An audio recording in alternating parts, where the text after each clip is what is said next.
저금리, 저성장 시대에는 어떤 부동산에 대한 투자 전망이 좋을까요? 안녕하세요. 행복한 부자가 되고 싶으세요? 이너프입니다.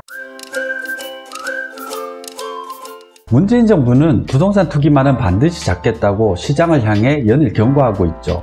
다양한 규제 정책을 내놓으면서 다주택자들의 부채 활용을 제한하고 부동산 보유에 따른 세부담을 늘려가고 있어요. 정부 규제의 방향은 특히 다주택자와 주택시장에 집중되고 있습니다. 지난 몇 년 새 서울을 중심으로 아파트 가격이 크게 올랐고 9.13 대책 이후 부동산 거래가 실종됨에 따라 주택의 매매 가격과 전세 가격이 하락하고 있습니다. 정부의 확고한 의지가 있기 때문에 주택시장의 가격은 당분간 약세를 이어갈 가능성이 큽니다. 보통 수요 공급과 같은 시장 요인이 아닌 정부 규제 등의 시장 외적인 요인으로 가격이 하락할 때는 실사용을 목적으로 하는 매수자들에게 가격적인 측면에서 항상 좋은 기회를 제공해 왔습니다. 실거주를 목적으로 주택을 구입하고자 하시는 분들은 규제가 한창일 때를 노려보시는 것도 좋은 방법일 것 같습니다. 이번 영상에서는 주택시장 주변을 배회하던 부동자금들이 향후 어디로 향하게 될지 알아보도록 하겠습니다. 앞으로 부동산 투자는 하지 말아야 하나 궁금해하시는 분들이 많으실 겁니다. 단도직입적으로 그건 아닙니다. 잘 한번 생각해 봅시다. 정부가 규제를 하려는 것은 투기이지 투자가 아닙니다. 즉 부동산 투기는 억제하고 부동산 투자를 장려하는 방향으로 나아가는 것으로 보여집니다. 부동산 투자를 장려한다고 의아하시죠? 잘 한번 생각해 보세요. 민간의 부동산 투자 없이 정부의 공공임대만으로는 주택시장의 문제를 해결할 수 없기 때문입니다. 장기적으로 정부는 임대사업을 양성화하고 활성화하는 방향으로 나아갈 것입니다. 물론 최근에는 임대사업자들에게 과도한 특혜를 주는 것이 아니냐는 우려가 커지고 제도의 허점을 악용하려는 사람들이 늘어남에 따라 임대사업자들에 대한 혜택을 일부 축소하기도 했지만 장기적인 정책 기조는 유지될 것으로 보여집니다. 우리 부동산 시장도 선진시장처럼 단순 시세 차익을 겨냥한 투기보다는 부가가치를 창출할 수 있는 개발사업이나 안정적인 수익을 기대할 수 있는 임대사업 쪽으로 흘러가는 게 바람직하겠죠. 그럼 이쯤에서 투기와 투자의 차이를 알아볼까요? 사전적인 의미로는 투기가 단기 이익을 목적으로 모험 행위를 통해 일시적인 차익을 노리는 것이라면 투자는 합리적인 판단에 따라 예측 가능하고 규칙적인 수익을 목적으로 하는 행위라고 할 수 있습니다. 따라서 투자는 생산적이지만 투기는 기생적인 성격을 띱니다. 어렵죠? 사실 투기와 투자는 구분하기가 쉽지 않습니다. 그래서 제 개인적인 관점을 말씀드리겠습니다. 단순히 시세 차익만을 바라고 하는 것은 투기이고 운영수익 즉 임대수익을 목적으로 하는 행위는 투자라고 생각합니다. 또 단기적인 대중의 심리 변화에 베팅하는 것은 투기고 장기적인 실질가치 성장에 베팅하는 것은 투자입니다. 투자와 투기에 대한 논의는 하루 종일 해도 부족하기 때문에 다음에 기회가 되면 다시 한번 다루도록 하겠습니다. 다시 본론으로 돌아와서 왜 정부는 임대사업을 활성화하려는 걸까요? 물론 소득이 있는 곳에 세금이 있다라는 측면에서 본다면 그동안 유명무실했던 임대소득에 대한 세수를 확대하려는 의도도 있습니다. 하지만 더 중요한 이유가 있어요. 첫째는 국가 전체적으로 노후 준비가 제대로 되어 있지 않다는 것이고 둘째는 공공임대가 턱없이 부족한 상황에서 민간 부분의 참여가 절실하다는 이유입니다. 이 두 가지 문제를 해결하는 데 있어 건전한 수익형 부동산의 생태계를 조성하는 것만큼 효과적인 것이 없어요. 먼저 선진국의 연금소득 대체율은 50%가 넘는데 반해 우리나라는 아직 30%에도 이르지 못하고 있죠. 그런데 노력하는 유례를 찾아보기 힘들 정도로 급속도로 진행되고 있습니다. 따라서 은퇴자들의 노후 불안이 장차 사회 문제로 부각될 가능성이 커요. 그렇다고 정부가 나서서 노년층을 끊임없이 지원할 수도 없고 청장년층들에게 그 부담을 대신 지울 수도 없는 상황입니다. 그렇게 되면 방법은 한 가지뿐입니다. 근로소득이 없는 노년층들의 자본소득을 높여주는 것이죠. 자본소득을 얻는 방법에는 어떤 게 있죠? 예적금, 주식, 부동산 등의 투자 자산이 있습니다. 그런데 당장 노후를 준비해야 할 사람들에게 주식은 원금 손실의 가능성을 배제할 수 없고 예적금은 수익률이 턱없이 낮아 물가 상승률도 못 따라갑니다. 그렇다고 대박을 노리거나 단순 시세 차익을 기대하는 토지나 아파트에 대한 투자는 해결책이 아닙니다. 그래서 안정적으로 꾸준한 수익을 기대할 수 있는 수익형 부동산에 대한 임대사업을 장려할 수밖에 없는 상황입니다. 앞으로 임대시장을 양성화하여 세수를 확보하고 그렇게 마련된 재원은 다시 청년층의 주거 지원에 사용하는 방향으로 정책이 마련될 겁니다. 윈윈이죠. 어차피 음성적인 거래로 없던 세수가 생기는 거니까 청년층에 몽땅 쓸 수 있죠. 이전 세대가 청년 세대를 위해 부족한 주거 환경을 제공하고 대가를 받는 거죠. 그러면 이전 세대는 노후 준비를 위한 수익원을 마련할 수 있게 되고 청년 세대의 경우 주거비는 줄어드는 데 반해 주거 환경은 개선될 거예요. 왜 주거 환경이 개선되냐고요? 시장은 경쟁을 통해 가격은 낮아지고 품질은 높아지게 돼 있거든요. 1인 가구를 위한 주거의 공급이 많아지면 그만큼 가격은 내려가고 품질은 좋아지는 게 당연한 겁니다. 반대로 정부가 시장 가격을 인위적으로 통제하려 한다면 실패할 것이고 또 역효과가 날 가능성이 큽니다. 생각해보세요. 정부가 공공임대의 가격을 턱없이 낮추면 어떻게 되겠습니까? 주변의 민간 임대 시장이 다 죽겠죠. 그렇게 되면 장기적으로 공급이 줄어드니 주거 환경은 열악해지고 가격은 상승할 거예요. 가격은 시장에서 수요 공급에 따라 자율적으로 매겨지게 두는 대신 정부는 소득공제 혹은 직접 지원을 통해 청년층의 주거비 부담을 줄여주는 방향으로 나아가야 합니다. 그렇다면 임대사업에 가장 적합한 대상은 무엇일까요? 그 해답은 문재인 정부가 예고한 최저시급 1만원 시대에서 찾을 수 있습니다.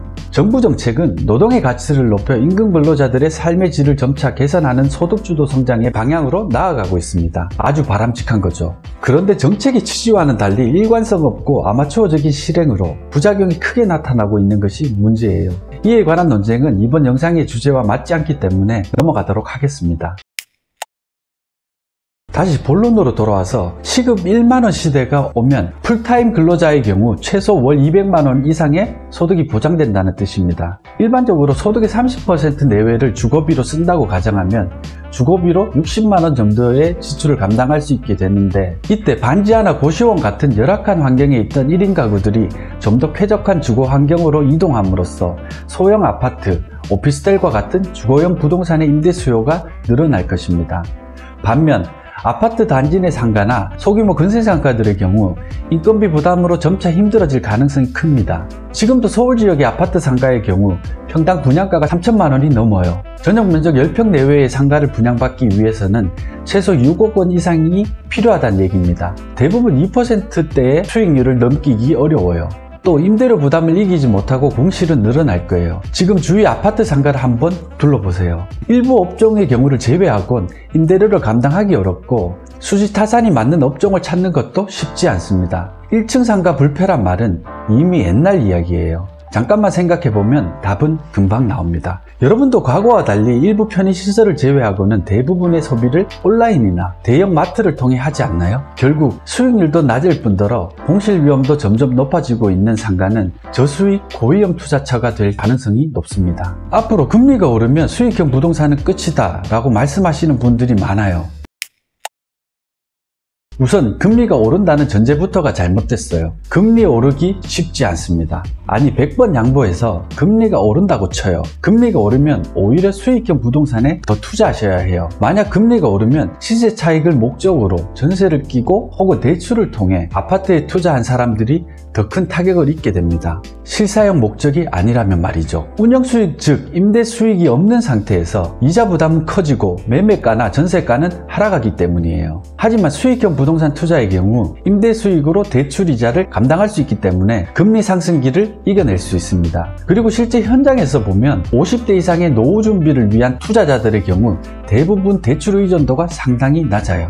100% 자기 자본으로 투자하시는 분들도 많습니다. 따라서 소액의 수익형 부동산에 대한 투자는 대출금리가 아니라 예금금리와 비교하는 것이 옳아요. 내가 예금했을 때 기대할 수 있는 이득과 수익형 부동산에 투자해 임대했을 때 수익을 비교해야지 왜 자꾸 대출금리와 비교하세요? 저성장 저금리 추세는 일시적인 현상이 아니라 이제는 뉴노멀입니다. 오히려 호경기가 아주 특별한 케이스가 되겠죠. 장기적으로 봤을 때 금리는 고점과 저점을 점차 낮춰갈 거예요. 우리보다 20년 앞서 있다는 일본의 사례를 보면 금방 알 수 있잖아요. 은행권의 예적금 금리는 단기적으로는 2%대까지 상승할 수도 있겠지만 장기적으로는 일본처럼 제로금리를 향해 수렴해 갈 가능성이 큽니다. 안정적으로 5% 이상의 수익이 가능한 부동산이라면 충분히 투자 가치가 있다고 할 수 있습니다. 저금리, 저성장 시대에는 어떤 부동산에 대한 투자 전망이 좋을까요?